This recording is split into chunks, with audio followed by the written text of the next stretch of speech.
Welcome to Channel's Business Global with me, Juliana Olayinka, from our studios here in London. Over the next half an hour, we'll be looking beyond the business headlines by giving you in-depth perspective on the stories that are affecting all of us. Coming up on today's show, the All Progressives Congress stormed the British capital to woo support ahead of elections next year, though not everyone was pleased to welcome them. Channel's Business Global was granted unprecedented access inside the London home of Asiwaju Bola Ahmed Tinubu, as the political stalwart looks to cement his name in the history books by becoming leader of Africa's largest economy. And, according to new data released by the Institute of Fiscal Studies, evidence of discrimination in the British labour market against those from black backgrounds is clear. One social enterprise hoping to turn these stats around is Career Nuggets. I'll be bringing you highlights from the end-of-year Career Nuggets event.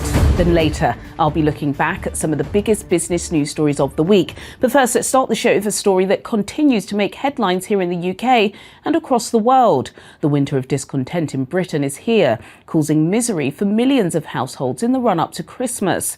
The Royal College of Nursing has announced that up to 100,000 of its members will strike on the 15th and 20th of December.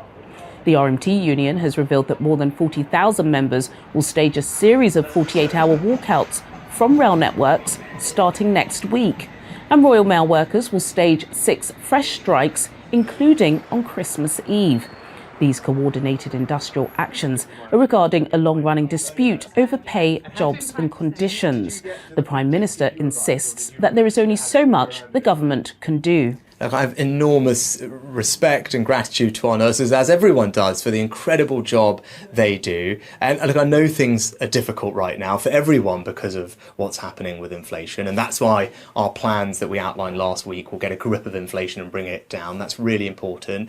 And in the meantime, what the unions are asking for, I think, is a 19% pay rise, and I think most people watching will recognise that that's obviously unaffordable, and that's why I'm pleased that the Health Secretary is sitting down, talking to the union, and hopefully we can find a way through this. Well, earlier I was joined by our business correspondent Simon Pusey for more on this story. Simon, lots of the issues that we've been discussing throughout the year seem to have been compounded this week. It's bitterly cold, so people do want to put up the heating, but they're scared to do it. And of course, the winter of discontent, which had been forecast, is happening. There are coordinated strikes.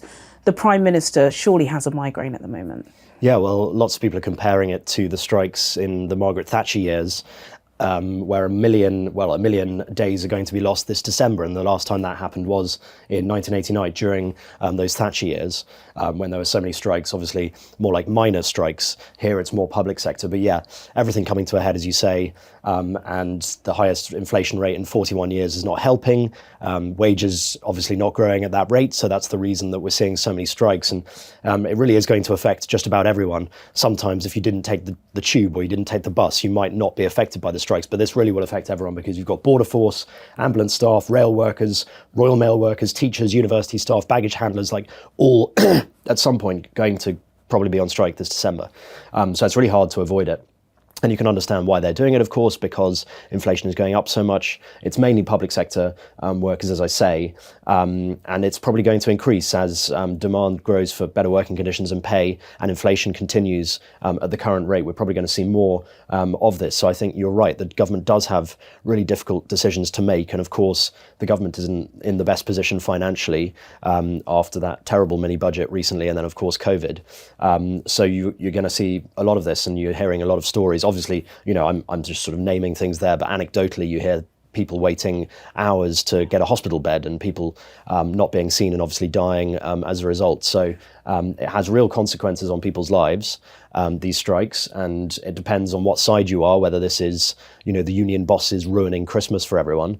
But if you're one of the people who are affected and you're getting a 1% pay rise and inflation is whatever it is at the moment, 11-12%, then of course you're going to have to want to get more pay, because a lot of people are living in poverty even though they're in work. So something needs to give, and it's really hard to see how the government are going to get out of this mess. That's right. I want to touch quickly, if we can, on the language used by Rishi Sunak during PMQs, taking quite a hard line against union bosses. But this is obviously trickling down on nurses and rail workers who are ordinary people. You know, they're not evil. They're not the Grinch. They just want more money. They don't want to be going to food banks. He's got to be quite careful, hasn't he? Because, you know, yes, Britain shouldn't grind to a halt.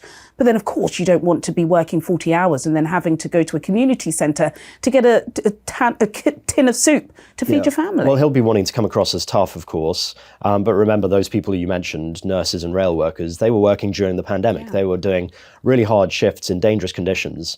And they were the people going to work and keeping the country on the running front at that line. time. So I think it is a really, really difficult balancing act for the government, because they are not going to want to give in to all of the demands, because it would be impossible financially. And there is an independent pay review, isn't there? Exactly, yes. So there is some kind of process to be gone through. So they need to come across as being tough and saying we're not going to give in to your demands, but then at the same time, you're right, they don't want to be derogatory about the millions of people that this is affecting, the millions of people who are caught up in this. And there are a couple of union bosses that have quite a lot of power, but they seem to be generally on the side of working people, on the side of the people that they're representing. They're not really doing it for themselves. So it is a really tough thing for the government to do. But you don't want to do a kind of Matt Hancock and come out and blame care workers for, you know, bringing COVID into. You don't want to be like that. You want to be looking like you're compassionate and empathetic, but also being pragmatic and thinking, well, how can we actually go through this? So I think over the next few days and weeks, that's what they'll be trying to do. We'll be trying to negotiate, to come to some kind of agreement without giving away everything, so that everyone's happy. But it's such a hard, you know, balanced tightrope to walk. Absolutely. Another diplomatic political dance for Rishi. Hopefully, Simon, you won't be downing tools anytime soon, so you can keep our viewers updated next week. Thank you. Now to our next topic. As Africa's largest economy prepares to head to the polls, one of the frontrunners stormed the capital earlier this week, with plenty of supporters with him. The All Progressive Congress presidential candidate Asiwaju Bola Ahmed Tinubu delivered an address at Chatham House on Monday, outlining his economic vision for Nigeria, or touching on foreign policy and the scourge of insecurity. We call on Wale Edo to answer the first question, is it? yes, first question. The key to his policy for increasing economic growth, achieving rapid growth, is to enable the private sector to make the investments that will increase productivity, grow the economy, create the jobs, and reduce poverty. That's the trajectory. The hotly anticipated address attracted a large crowd from the diaspora, many of whom protested against the political stalwart's campaign.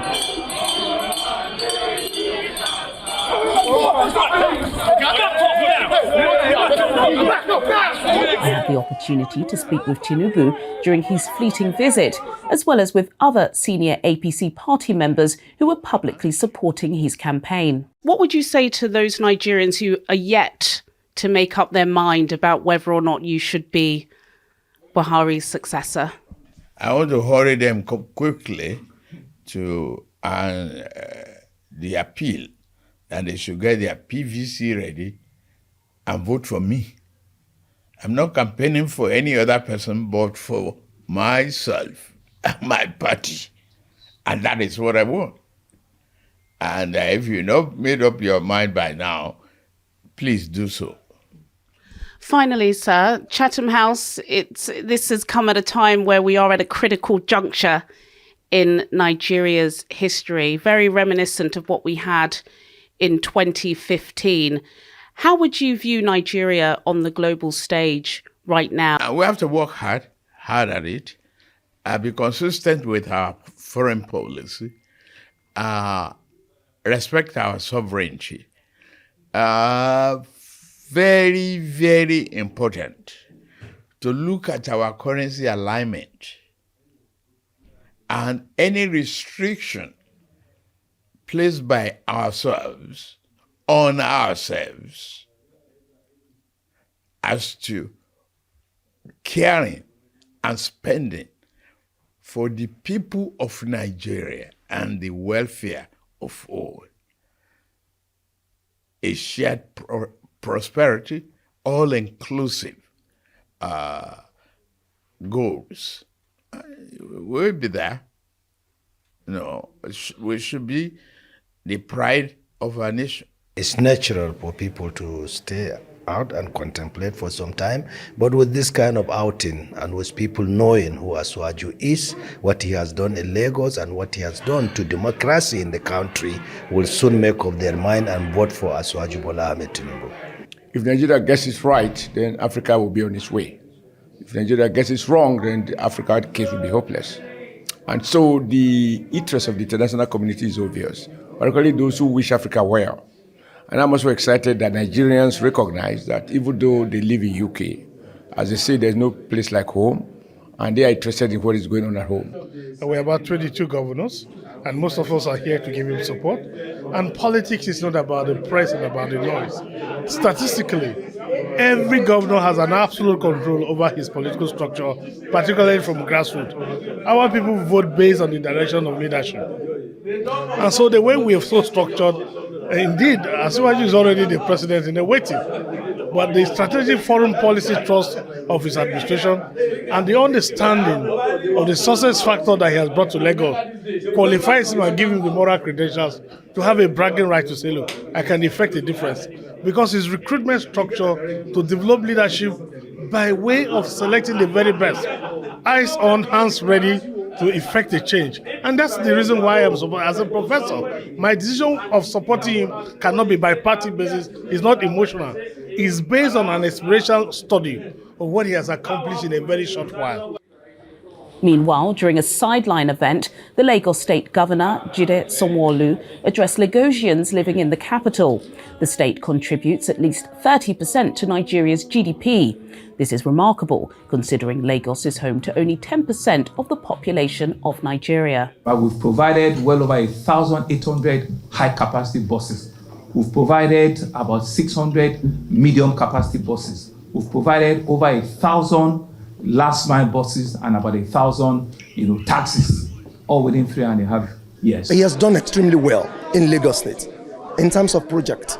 He is a governor that is very focused, and he didn't allow anything distract him in any way. And if you can see all the projects he's done, it cut across every aspect of the economy of life in Lagos State. Is it in terms of education? Is it in terms of transportation? He's done extremely well, and we want him to continue. So he told us a lot what they've done concerning education, transportation, a lot of things they've achieved in these 4 years, medical, everything they've done in Lagos State. And it's obvious that they've done so much in such a little time. So we presume and we know that he's coming back strong, for the next term. Today is actually an amazing night, a wonderful night, where the governor himself, which I call Mr. Project, actually came to the scene and showed to the Lagosians in the United Kingdom the enormous amount of work they've done in terms of project developments in that state, in lines with the team agenda that they put in place when they came in as governor. One of the outstanding things that was tonight for me is the rail, the blue rail and the red line. For itself, that is going to bring an enormous economic importance, significance to that state, because what is going to happen is going to ease the congestion, the traffic congestion in Lagos State. For them to be able to do that, and for a state to be able to finance the red line, which is something that is done by countries, by the national body and all of that, it's just ridiculous and amazing, to think that a state has the audacity under a young, vibrant, energetic governor. Babajide Sanwo-Olu is amazing. Well, coming up on Channel's Business Global, I'll be speaking with Caitlin Mercer from the University of Oxford about the reasons why advertisers are pulling away from Twitter, and I'll be looking back at some of the biggest business news stories of the week. All of this after the break. Do stay with us. Welcome back to Channel's Business Global with me, Juliana Olayinka, from our studios here in London. In a moment, I'll be speaking with Caitlin Mercer from the University of Oxford about the reasons why advertisers are pulling away from Twitter. But until then, here's a breakdown of the biggest business news stories of the week. UK house prices recorded the biggest monthly drop since the 2008 financial crisis, as rising borrowing costs has put off prospective buyers.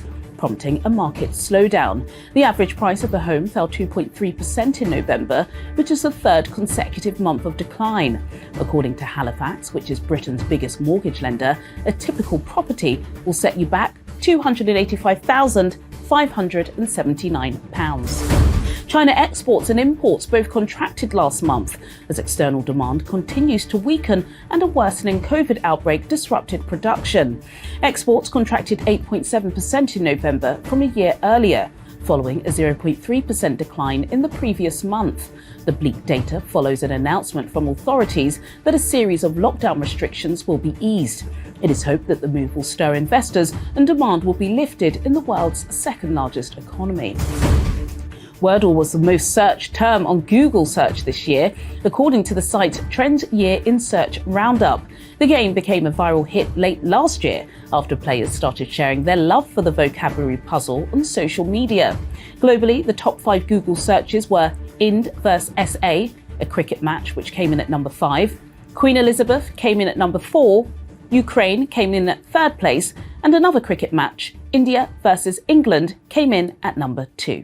Now to our next topic. Multiple rounds of layoffs, appeasing controversial views and antagonising leftist supporters is just the tip of the iceberg of the issues that are currently engulfing Elon Musk in the aftermath of his tense Twitter takeover.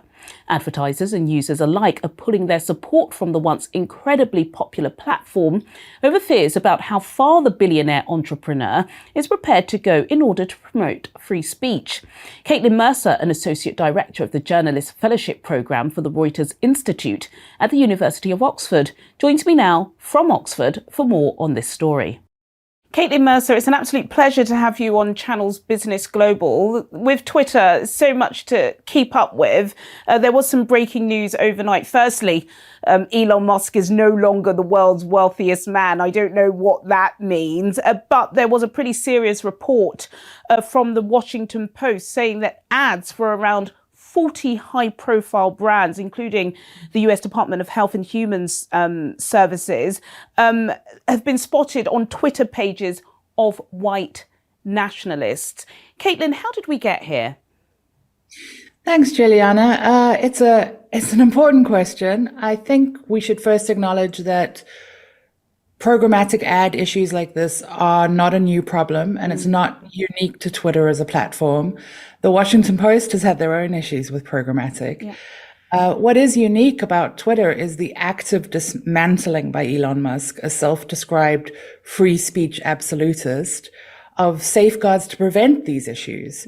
And the question that really concerns me far more than whether advertisers are embarrassed to appear alongside pathetic ideology like white nationalism is the global implications of an absolutist Twitter, because the real danger is not brand exposure for some company in America. The real danger is what happens when no controls are in place to prevent the spread of misinformation that lead to violence and displacement. And I'm not thinking about Jan 6 here. I'm thinking about 1994 Rwanda or Rohingya 2016. 1 minute he is endorsing conspiracy theories, the next minute he's kind of dancing around, joking with an anti-Semitic rapper, Kanye West, Ye. How do you think users are responding to this? Do you think there is a fear that the Twitter we all loved is no longer the same place? I think in terms of how users are reacting, according to Elon and the analytics that he's posted, users are more engaged. And I don't think we should be surprised by that, because humans are drawn to drama. It's human nature. It's how we pass time. And we've known for over 30 years of internet analytics, we've known that low quality, high emotion information draws traffic spikes. But we also know that they don't last, and it doesn't build a sustainable or safe community. I don't think you can sustain a high quality audience with only low quality drama and no additional utility. Yeah, that's absolutely right. I do log into Twitter daily, like most people do. And you can see the difference, can't you? Before, you would see, I would say, credible news. Could we call them credible news? At the top, if there was something trending, you would see at least credible organisations, given, its dominance at the top. But now you're kind of trying to fish through and wade through. I did actually read an opinion piece from you, Caitlin, and you said that whilst you won't be abandoning your profile, you won't be using it as often as you used to. Why? I'm gonna put it this way. I think that by continuing to use the platform, I'm concerned that advertisers, lawmakers, app stores, users like you and me, we're conferring power to a man who believes that free speech, self-actualization is more important than shelter and safety and security. And I suspect that Musk assumes that everyone in the world can take those things as a given, and they can't.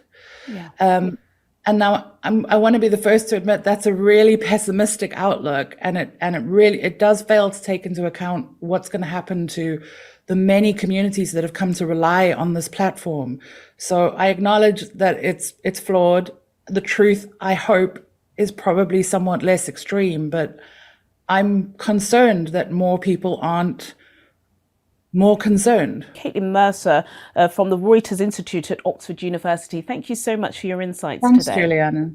And now to our final topic. Despite the fact that the educational performance among most ethnic minority groups in the UK has improved remarkably relative to the white majority over recent decades, according to new data released by the Institute of Fiscal Studies, evidence of discrimination in the labour market against those from black backgrounds is clear. Although gaps have been closed significantly since the 1990s, poverty rates among minority ethnic groups remain substantially elevated. One social enterprise hoping to turn these stats around is Career Nuggets, a group that was created to inform, educate and inspire people from the black minority ethnic community to take their career to the next level. Channels Business Global was once again granted access to the Career Nuggets end-of-year gathering, described as an evening to celebrate and encourage its members to achieve more in their chosen sector. The pandemic has now opened a whole digital world out there. So what we're telling people is upskill. Pick up this skill to make you desirable in terms of the area of employment and progressing. Another thing is, I'm an accountant, but nowadays companies are not just looking for one-dimensional person, they're looking for somebody that's multi-dimensional. So as an accountant, I have project management skills, I have governance skills, so we're just encouraging people to take on additional skills and be genuinely true to yourself. If you know that you have a gap, plug it, because this is not the environment whereby they now overlook our shortcomings. You need to develop yourself. Invest in yourself. You're the best investment. It's beyond food. It's beyond drinks. Most people can afford this and many more. But it's about what is priceless, and it's the networking, the human interaction, being part of a community that is a growing, successful community. And I'm proud to be one of it. It has taught me to dream big. You know, being surrounded by resilient, resolute, and remarkable learners, you have no doubt, or you can't help but just be inspired constantly, you know, and it just makes you be a better person, to do great things and to challenge yourself. You're not there yet.